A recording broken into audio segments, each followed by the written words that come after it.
miles de kilómetros de carreteables y tengo muy buenas experiencias de acompañamiento y he sido testigo del ejercicio organizativo y autónomo que tienen las figuras de las zonas de reserva campesina, las asociaciones, sus mandatos populares, sus normas propias, sus formas también de autodesarrollarse a pesar del abandono en que han sido sumidas desde el inicio de su historia aquí en este departamento.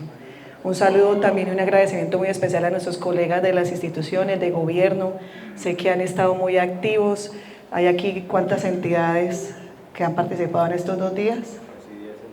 Casi 10 entidades entre los sectores de agricultura, ambiente, estadística, planeación, que han activado estos subsistemas del sistema de reforma agraria y realmente pues para mí es un motivo de felicidad verles, porque sé que esto es un cambio, una transformación muy fuerte en su pensamiento y el reconocimiento que hacen también los voceros que pude escuchar, lo que muestra es que sí ven un cambio en la manera en cómo el gobierno nacional se enfrenta a este desafío que tenemos de lograr el desarrollo de la vida, el gobierno de la vida, que es finalmente lo que nosotros sostenemos en nuestra apuesta de gobierno, en nuestra política y en nuestro plan de desarrollo.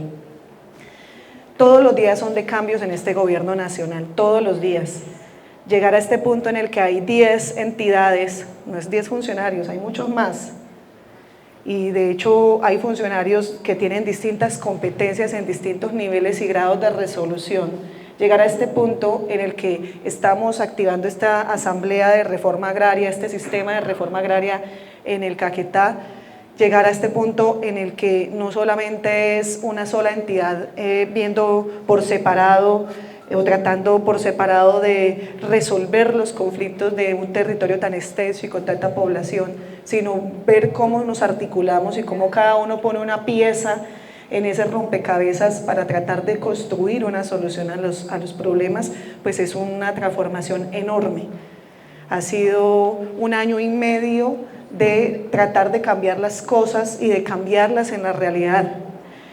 Y pensé que en las 5 intervenciones me iban a llevar a la discusión de las resoluciones que se adoptaron por parte de la Agencia Nacional de Tierras en su junta directiva, que sé que ha habido una discusión muy importante, pero yo tengo que decirlo, aunque no me lo plantearon, porque realmente son 2 pasos muy estratégicos en ese camino de poder avanzar en la consolidación de la reforma agraria, en el reconocimiento de los derechos territoriales, a la propiedad, al uso, al goce, los derechos territoriales campesinos organizativos en la Amazonía, en la Amazonía caqueteña, que es más campesina que indígena, que nuestra Amazonía es diversa, por eso somos la sede de la COP16, nuestra biodiversidad que es propia de este ecosistema, pero que es propia también de las gentes, de las culturas y de todos los que hacen parte y que son totalmente inseparables, las comunidades de sus territorios. Cada vez que tratamos de resolver situaciones desde el gobierno nacional en donde hay esas aparentes divisiones o tensiones, lo llamaban limitantes ambientales, limitantes, desde ahí el lenguaje es muy importante. Si uno ya predispone que algo es una limitante, si el ambiente, si una figura ambiental, si una norma es limitante de algo, pues ya como que impone una imposibilidad de resolver o de solucionar.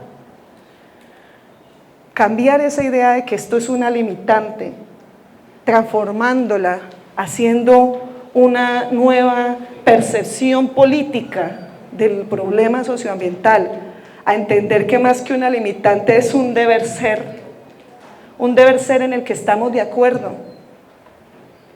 Aquí ni en ninguno de los eventos preparatorios, ni en las asambleas que hemos hecho de esto también en Guaviare, ninguna persona se ha levantado a decir yo quiero deforestar, o yo quiero acabar con la Amazonía, o yo quiero tumbar estos árboles, o yo quiero acabar con la función ambiental. Todo el mundo ha llegado con muchas propuestas, algunas más ambiciosas que otras, cada uno en la esfera de lo que le es competente. yo arreglo mi finca, yo enlisto a mi asociación. Lo que acaban de decir aquí, nosotros tenemos el mandato popular de proteger el territorio.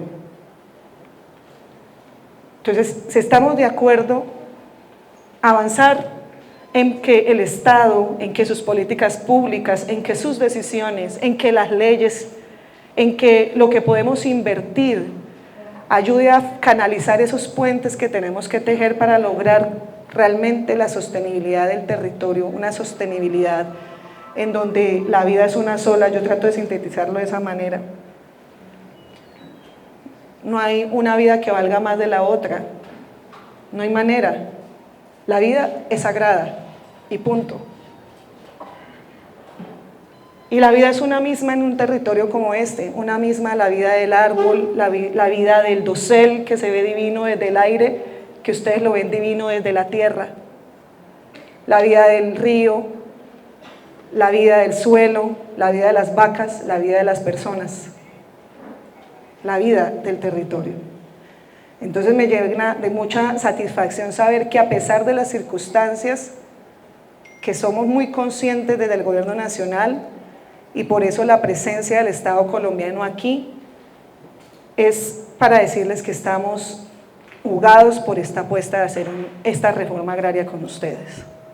Estamos jugadas con la ministra Susana de poder construir esos mecanismos que permitan la protección de la Amazonía caqueteña con la protección de los derechos y las vidas de las comunidades, sus asociaciones, sus planes de desarrollo sostenible, sus planes de vida.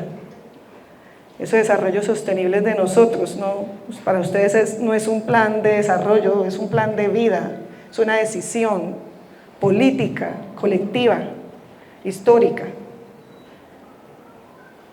Pero la reforma agraria que queremos no es la reforma agraria de hace 4 décadas. Aquí decían también, es que nos sentimos otra vez como que el Huila nos está colonizando. Y esa es una transformación muy fuerte. Yo que he visto la discusión que ustedes han dado desde el 2010 sobre cómo las comunidades se quieren ganar un lugar en la protección de esta región, de cómo las comunidades practican dentro de sus mismas formas distintas normas de regulación de la explotación y aprovechamiento del territorio, cómo han podido.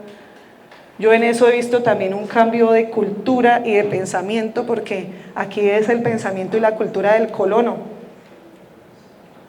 Todos somos colonos. Entonces el colono que hace tierra. La reforma agraria que llegó aquí en los 70s, en los 80s, fue una reforma agraria en donde el Estado colombiano dio la orden de hacer tierra. Se decía así, haga tierra. Y entonces llegaba aquí el INCOR y les decía, a ver, usted haga tierra, de aquí para allá lo que pueda. Y volvía a la visita, y si no ha tumbado, no le reconocía nada. Y le dejaba plata, mire, le doy plata para las vacas llegaron aquí así, con la reforma agraria. Y tome para la cerca, y tome para la motosierra, o en ese momento el machete, no sé, ¿qué más necesitan? Las mejoras de familia, las mejoradoras de hogar que venían con el INCORA, que le enseñan a las mujeres a planificar y a cuidar los animales y a cocinar y a hervir el agua. Así se hizo aquí. Entonces ustedes son una cultura colonizadora. El colono que sabe sobrevivir a pesar de todo, y entre más dura es la cosa, más sobreviven. Les he visto cambiar y asumirse como los cuidadores de su casa. Y esa es una discusión de política mundial, porque en un mundo en crisis climática, entonces la Amazonía se vuelve el pulmón del mundo y un bien de la humanidad. No, la Amazonía es de la gente que está en la Amazonía, que cumple una función de carácter mundial, sí. Y que el mundo tiene que mirar hacia acá y reconocer a esas comunidades que soportan esa enorme carga de proteger lo que es trascendental para la sobrevivencia de la humanidad. Por eso este programa de gobierno, por esto, este ordenamiento en torno al agua, en torno a la vida, en torno a la sostenibilidad. Por eso estar construyendo permanentemente con ustedes cuáles son esos acuerdos de desarrollo sostenible, esos acuerdos de sostenibilidad, esas figuras que ustedes mismos están proponiendo de conformidad con sus realidades para que nosotros como gobierno y como instituciones públicas con nuestras responsabilidades misionales podamos llegar a dar respuesta. Entonces me gusta ver esa transformación de pensamiento y cómo la figura de las zonas de reserva campesina sí sintetiza eso.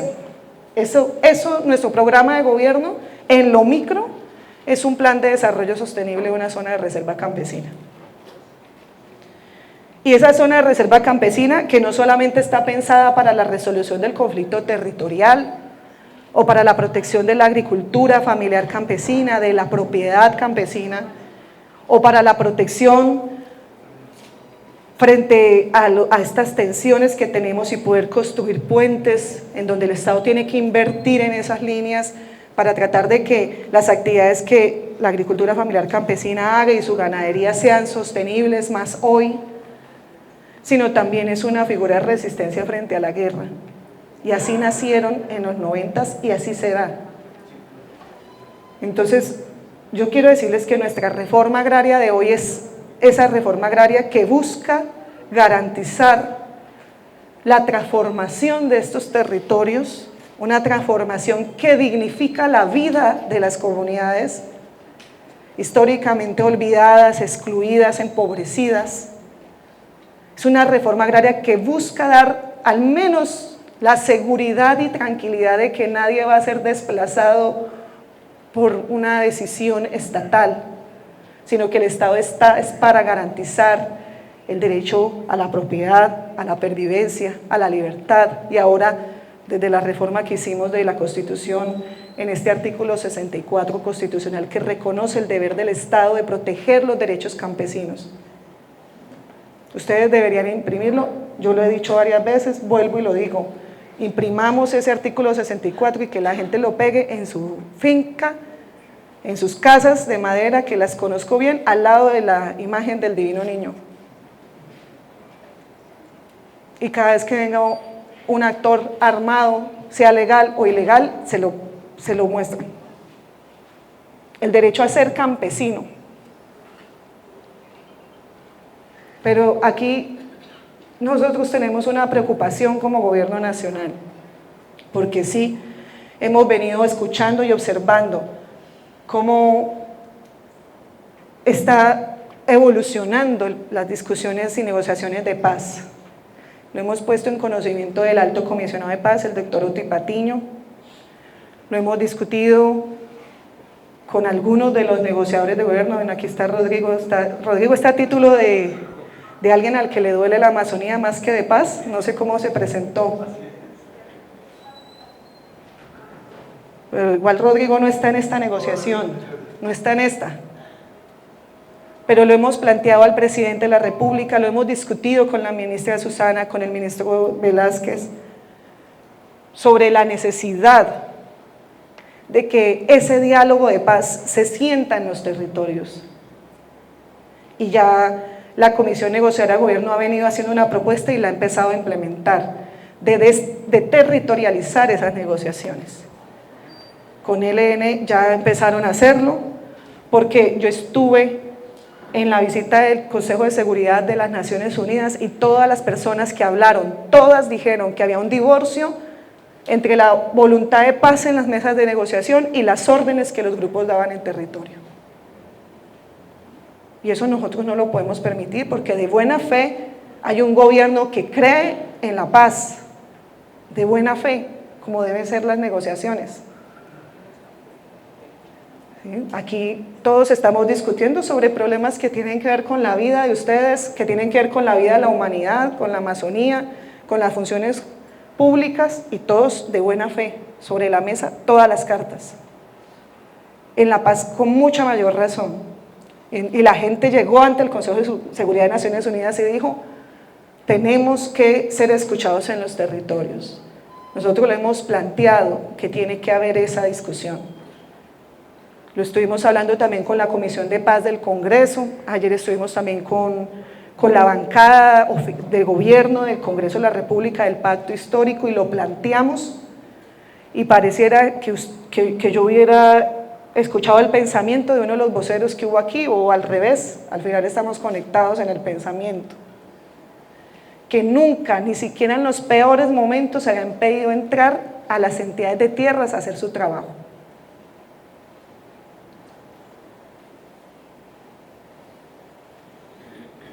Jamás, siempre había maneras de lograr corredores humanitarios para que las comunidades tuvieran respuesta en sus derechos territoriales. Entonces sí tenemos que escalar este tema y lo hago, me comprometo como ministra de Estado. Tengo que escalar este tema y llevarlo.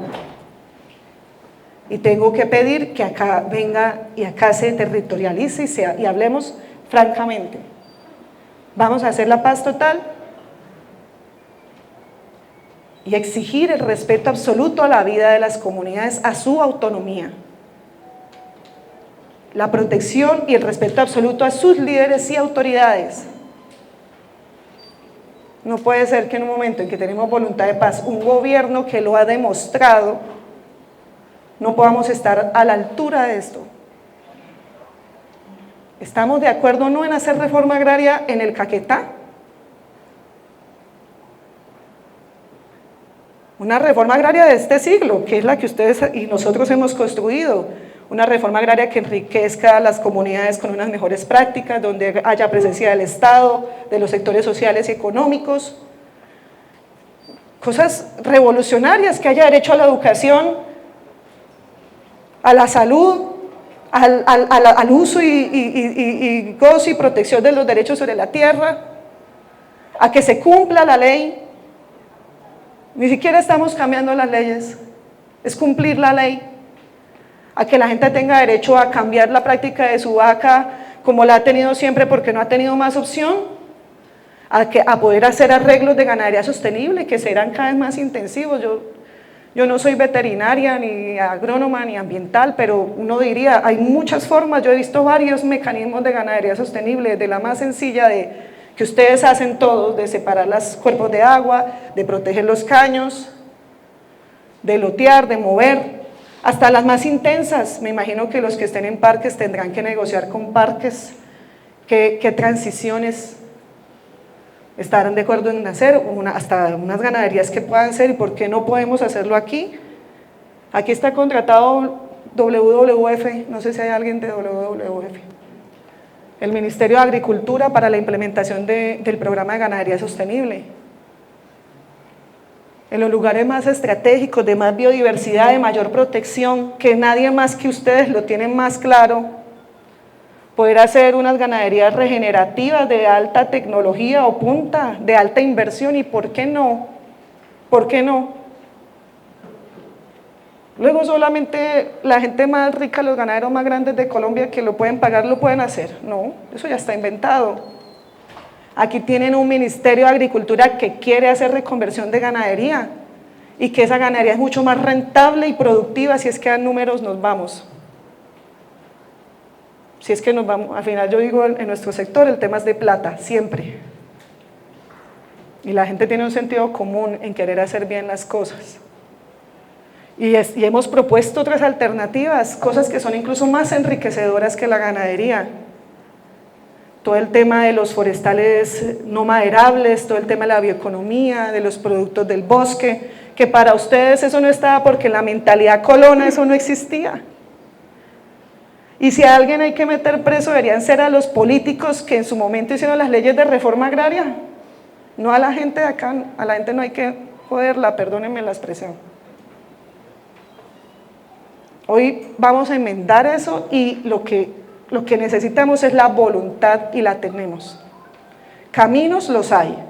Entonces ya va un camino de reconocimiento de derechos de uso en ley segunda, de la posibilidad de hacer zonas de reserva campesina para que sus planes de desarrollo permitan resolver los conflictos de uso y adoptar los usos que sean sostenibles y que sean indicados, usos que se traducen en prácticas de las comunidades, con un gobierno que está jugado y dispuesto a invertir aquí, a invertir con ustedes para poder hacer eso una realidad, una práctica, y que a futuro ustedes vivan mejor del bosque en pie que tumbado. Es así de sencillo, lo ha dicho el presidente, creo que ustedes lo han escuchado. Ha sido el mismo discurso siempre, en público, en privado, aquí y en cualquier lugar del mundo. Un liderazgo ambiental que Colombia puede ejercer retribuyéndole a las comunidades que hacen ese liderazgo. ¿Quién no está de acuerdo con eso?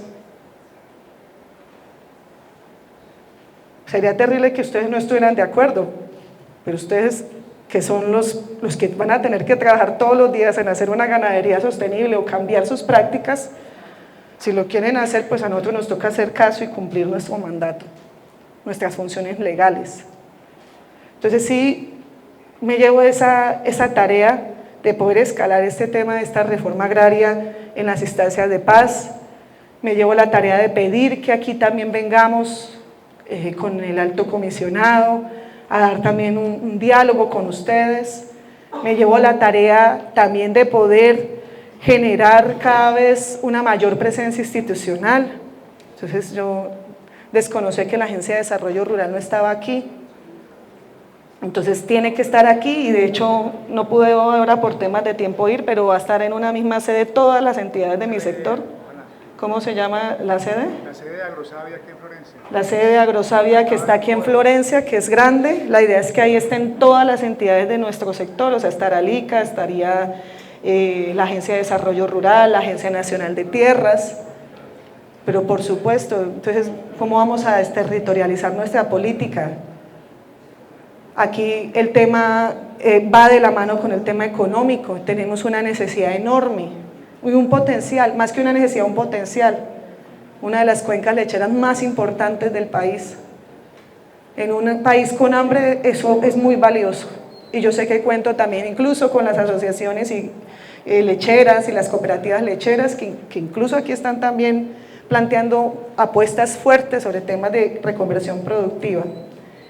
Entonces quiero decirles que desde el Gobierno Nacional, desde los Ministerios de Ambiente y Agricultura, seguimos en ese propósito y en esa declaración que hemos hecho desde Guaviare y hemos venido bajando para decirles que tenemos que construir esta reforma agraria sostenible, esta reforma agraria para la paz, y que ustedes cuentan con este Gobierno Nacional que eligieron para eso, y que nosotros contamos con ustedes para poder implementar todas estas funciones institucionales.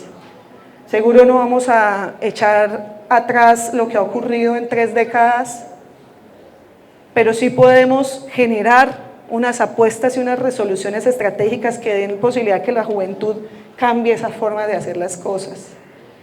Y que finalmente en este gobierno de la vida tenemos que hacer que la reforma agraria, me decían, de pronto esto no es su cartera porque usted no es la de la paz.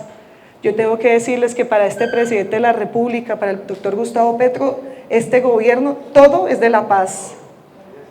A él se lo decía los consejeros, los del Consejo de Seguridad de Naciones Unidas, ese es el órgano más importante de seguridad del mundo. Le decían, ¿usted no va a nombrar un alto comisionado de paz? ¿O no le va a dar más presupuesto a esas entidades de la paz? Y él decía, no. Porque cuando en el pasado se crearon esas entidades de la paz era como para decir que eso no era un tema de la política pública. Entonces se crean unas entidades pequeñas y ellas vean cómo resuelven.